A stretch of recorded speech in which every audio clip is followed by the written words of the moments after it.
Assalamualaikum warahmatullahi wabarakatuh. Selamat berbahagia untuk para siswa, kemudian orang tua, ataupun seluruh pemirsa dimanapun berada.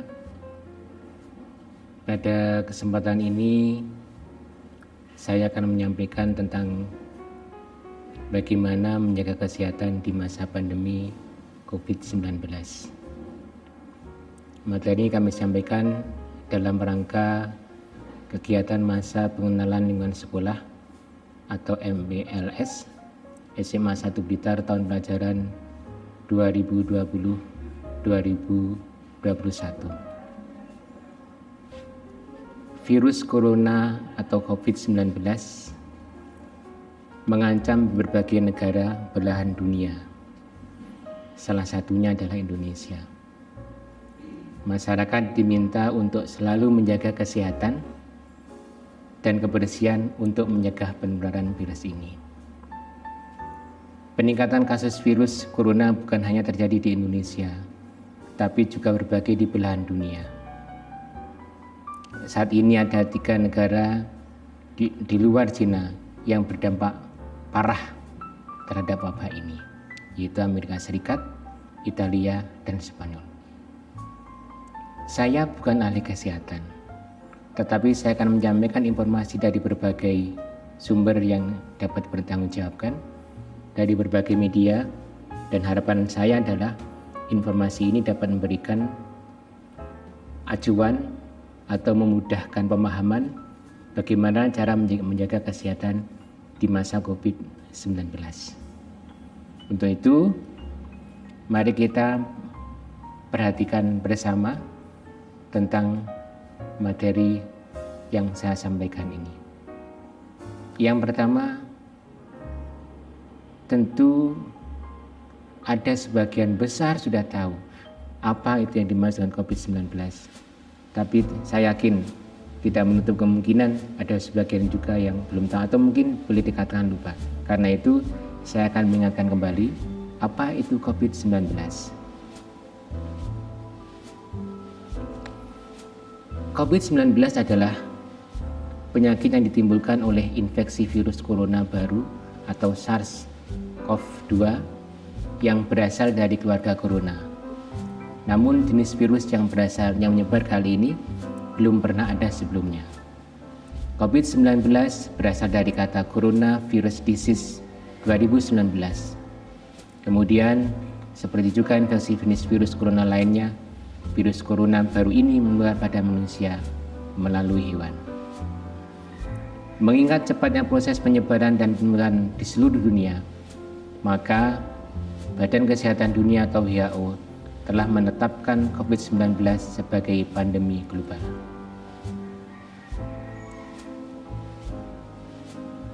Lalu bagaimana cara penularannya virus ini? Harapannya, setelah kita tahu bagaimana cara penularannya, maka kita bisa mengadakan langkah-langkah supaya tidak terjadi penularan. Penularan bisa terjadi melalui droplets atau tetesan cairan yang berasal dari batuk dan bersin.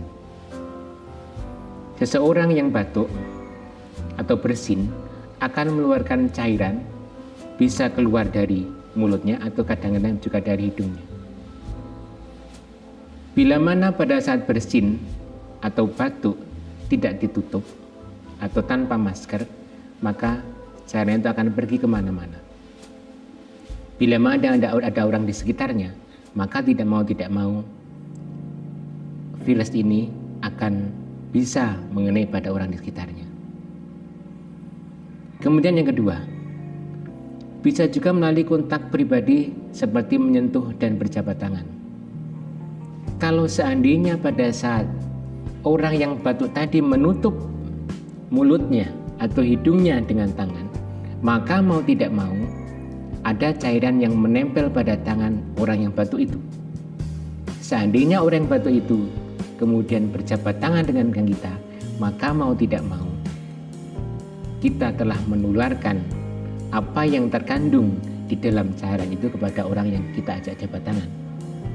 Maka alangkah baiknya jabat tangan sementara ini ditiadakan dalam rangka untuk memutus penularan COVID-19.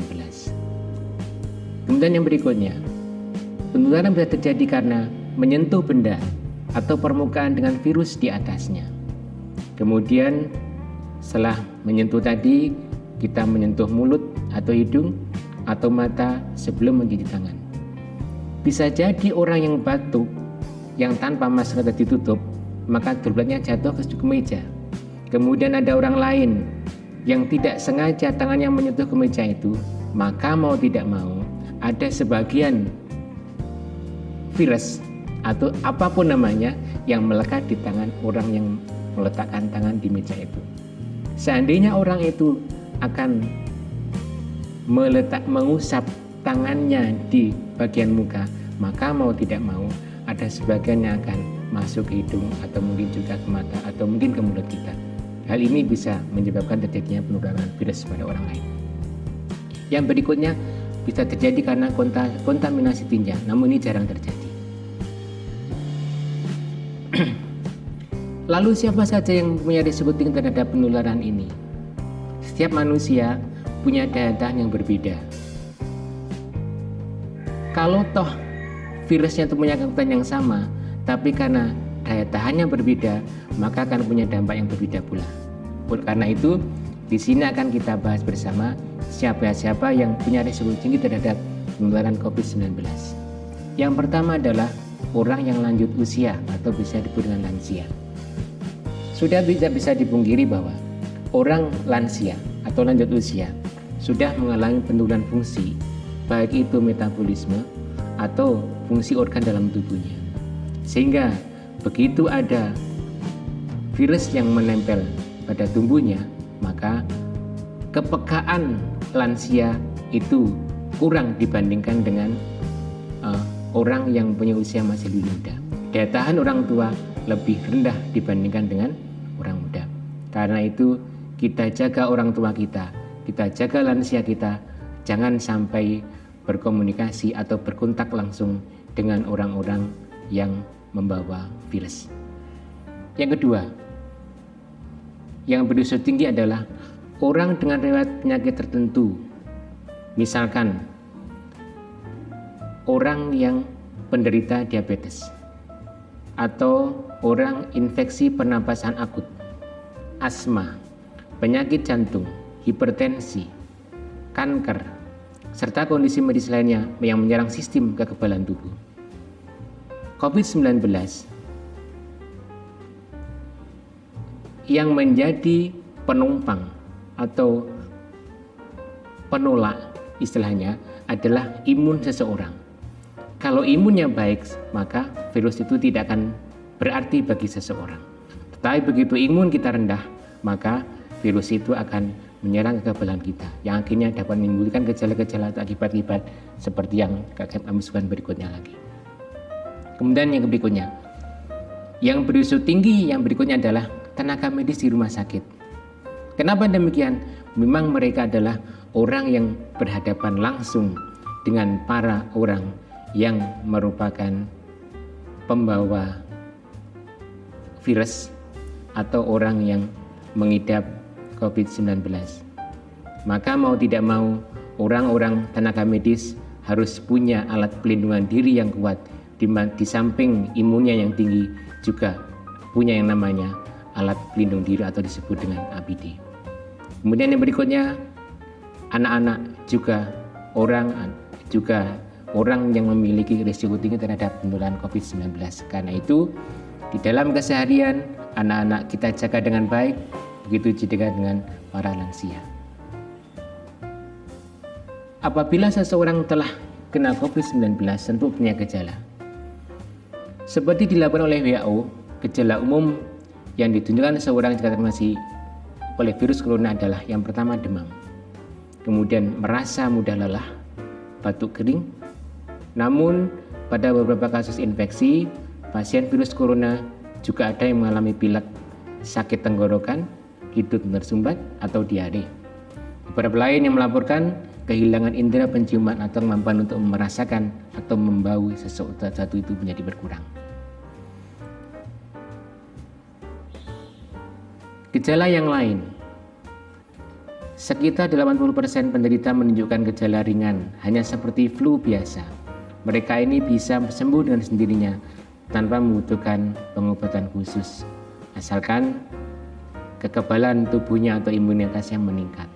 Kemudian yang berikutnya, NHS atau National Health Service menyebutkan gejala yang spesifik jika seseorang terkena COVID-19, yaitu temperatur tubuhnya akan tinggi, dan ini bisa dirasakan jika menyentuh bagian dada atau punggung seseorang yang terkena virus COVID-19. Selain itu, seseorang juga akan mengalami batuk yang terus-menerus. Mengingat belum ada obat atau vaksin yang ditemukan untuk mengobati virus atau COVID-19, maka cara yang paling ampuh adalah yaitu untuk meningkatkan sistem kekebalan tubuh bagi seseorang. Tentu ada pertanyaan seperti ini. Kalau kita demam atau batuk, perlukah ke dokter? Lihat dulu. Jangan-jangan saya kena COVID karena saya batuk. Jangan buru-buru ke dokter. Kita lihat dulu. Kalau sekiranya kita batuk, maka cukup kita beristirahat di rumah. Tapi dalam hati kita beranggapan bahwa kita sudah terkena infeksi. Tujuannya apa? Supaya kita bisa mengadakan isolasi mandiri. Artinya apa? Kalau memang kita betul kena infeksi, maka tidak akan mengenai pada orang di sekitar kita. Maka berlakukanlah kita sebagai seorang yang terkena infeksi, sehingga kita dapat dengan leluasa untuk mengisolasi diri, dengan ikhlas berisolasi diri, sehingga tidak mengenai pada orang-orang di sekitar kita. Dan jika kita tinggal bersama dengan orang lain, maka karantina itu bisa menjadi 14 hari. Dan ini harus ditaati sebagaimana WHO menyarankan bahwa aturan ini harus dilakukan oleh siapapun tanpa melihat apapun, apakah itu orang baru pulang dari luar negeri atau tidak. Namun jika sudah 7 hari, maka disarankan seseorang itu untuk mengadakan tes swab. Sebenarnya sebelum tes swab ada namanya rapid atau rapid test. Cuma kalau rapid test itu belum tentu orang itu terkena virus atau COVID-19. Nah, untuk memastikannya maka perlu diadakan dengan swab.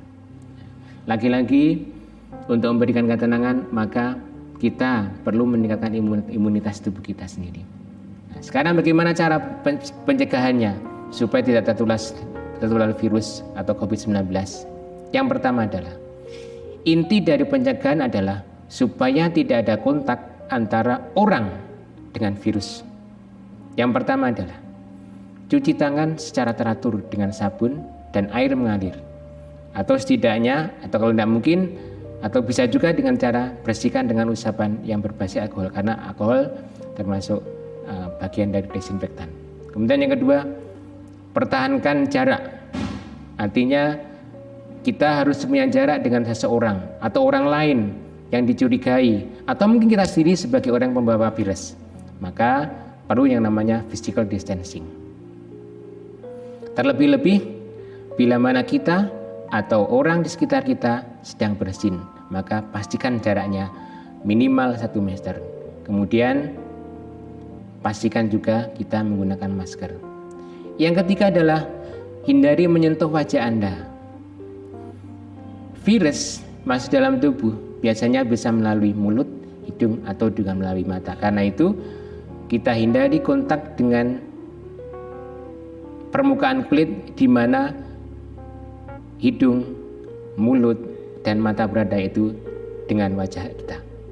Kemudian yang berikutnya adalah tutup mulut dan hidung saat kita batuk atau bersin. Gunakan masker untuk mencegah melompatnya air ludah atau droplet sehingga kita tidak terkena air ludah yang mengandung virus, atau juga kita tidak menularkan virus melalui air ludah kita yang mengenai pada orang lain. Cara yang berikutnya adalah kita tetap di rumah. Kenapa di rumah? Karena kalau kita keluar rumah, maka tidak mau kita akan berkomunikasi dengan orang lain. Kita akan bersinggungan dengan orang lain. Kita tidak tahu apakah orang lain tersebut merupakan sumber virus atau tidak. Kemudian yang berikutnya, kita juga di rumah seandainya kita merasa badan kita tidak nyaman. Nah, harapannya apa? Kalau kita sebagai orang yang kena virus, maka tidak menyebabkan penularan pada orang lain. Kemudian yang berikutnya, jangan merokok. Merokok aja tidak boleh, apalagi dengan narkoba. Karena itu nanti pada berikutnya para siswa akan diberikan penjelasan tentang bagaimana pentingnya, bagaimana manfaatnya tentang menjauhi narkoba. Nanti akan dibahas pada pertemuan tersendiri. Jangan merokok, jangan pedang berlebihan, dan jangan melakukan aktivitas yang dapat melemahkan paru-paru. Kemudian yang berikutnya, berlatih menjaga jarak dengan menghindari perjalanan yang tidak perlu dan menjauh dari kelompok orang. Saat ini masih banyak kita jumpai adanya sekelompok remaja, mungkin di kafe atau dan sebagainya, yang sering mengabaikan hal-hal atau protokol COVID-19.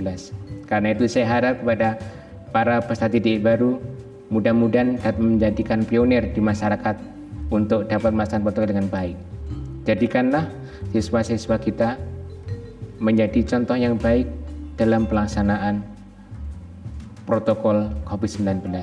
Kepada Bapak Ibu orang tua juga memberikan bimbingan kepada putranya bagaimana cara memberikan protokol yang baik COVID-19.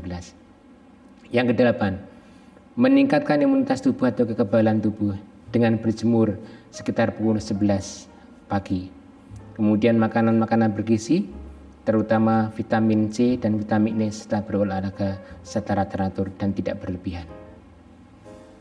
Kesimpulan yang dapat kita ambil dari uraian tadi yang pertama adalah supaya kita hidup sehat di era pandemi ini adalah yang pertama adalah jaga kebersihan dimanapun kita berada, baik di rumah, di perjalanan, atau di tempat-tempat di mana biasanya kita bernongkrong atau bercengkrama dengan teman-teman. Kemudian yang kedua, pola makan yang gizi dan pola makan bergizi dan berimbang. Yang berikutnya, keluar rumah dengan bermasker. Baik kita sakit atau sehat, tetap gunakan masker. Karena kita tidak tahu apakah kita sebagai orang yang merupakan sumber virus atau mungkin juga orang lain mengenai virus pada kita. Karena itu paling aman menggunakan masker. Kemudian yang berikutnya, jauhi kerumunan. Karena kita tidak tahu di antara kerumunan itu ada orang-orang yang di dalam tubuhnya mengandung virus COVID-19. Atau mungkin juga bisa jadi kita sebagai orang penyebar virus COVID-19. Kemudian berikutnya, berolahraga secukupnya. Jangan lupa istirahat cukup. Yang terakhir, berpikiran positif. Rasa khawatir yang berlebihan justru akan menurunkan imun kita. Tetapi perasaan positif, optimis tentang kegiatan ini, maka bisa meningkatkan imun tubuh kita meningkat. Obat yang paling bagus, vaksin yang paling bagus pada COVID-19 adalah imun yang bagus, kemudian gunakan masker, kemudian jaga jarak.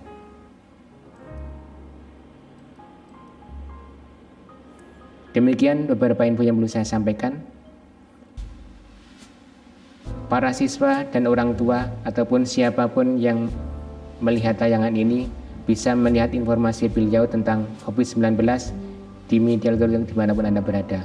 Bapak, Ibu, orang tua, siswa bisa mengaksesnya, bahkan kapanpun bisa mengaksesnya, dari kamar pun bisa. Media elektronik dimanapun hampir semuanya memuat tentang COVID-19. Mudah-mudahan tayangan ini bermanfaat. Selamat beraktivitas. Sekali lagi, selamat beraktivitas. Jauhi kerumunan, kemudian gunakan masker, istirahat secukupnya. Yang terakhir, berpikir positif. Sekian saya akhiri. Wassalamualaikum warahmatullahi wabarakatuh.